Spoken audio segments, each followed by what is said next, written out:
Soulmates by Steve Saylor. Peter and Margaret are soulmates. The one person they are to be with for the rest of their lives. The couple where you time travel 50 years to a hot and muggy Florida, you see them sipping pink lemonade under a wooden porch to the rhythm of creaking rocking chairs. This is the story of how they... well, you'll see. Peter was a dietitian and worked part-time at a Whole Foods store. His real passion was music and would pluck away at his acoustic guitar any chance he got. Some would see him as a hipster, but what the hell was a hipster anyway than someone who's hip to him or herself? Margaret was a lawyer's assistant and lived the Starbucks lifestyle, always a coffee cup in her hand as she scrambled for the highest-paid copyright lawyer in the city. She loved music but was terrible at playing any instrument.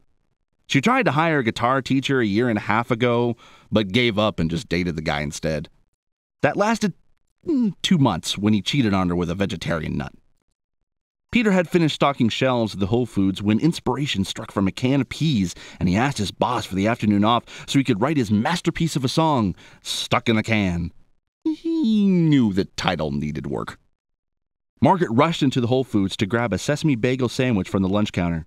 "Sure, take the afternoon off, man. You deserve it," the manager behind the counter said to the tall, dark-haired employee who took off into the back. "How can I help you, miss?"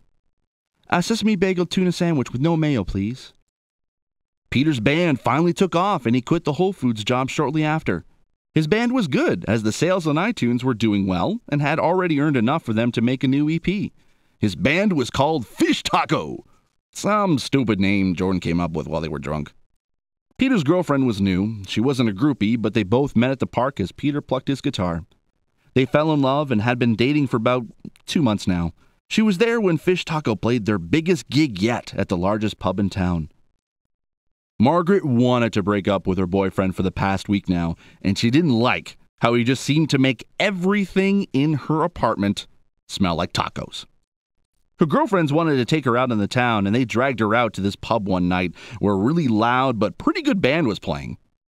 Margaret, after her 4th shot of tequila, finally looked up at the band and saw how cute the guitar player was. Once the song was done and a crazy ditzy woman ran up on stage and bear-hugged the guy, she was disappointed.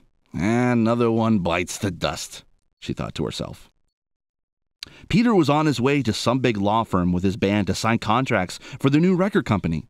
He was excited, but disappointed at the same time. His girlfriend cheated on him with a lawyer, and he wondered if this was the same building he or she worked at. Margaret was late as she rushed into her building and ran to the elevator. The door was about to close when she yelled for someone to hold up. A strong arm held out his hand and held the door open to her, as she rushed in and, of course, dropped her papers onto the floor.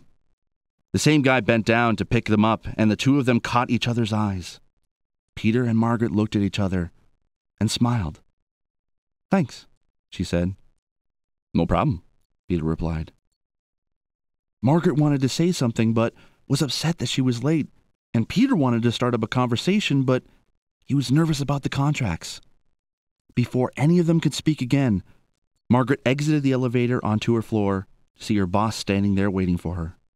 The doors closed, and both Peter and Margaret never saw each other again.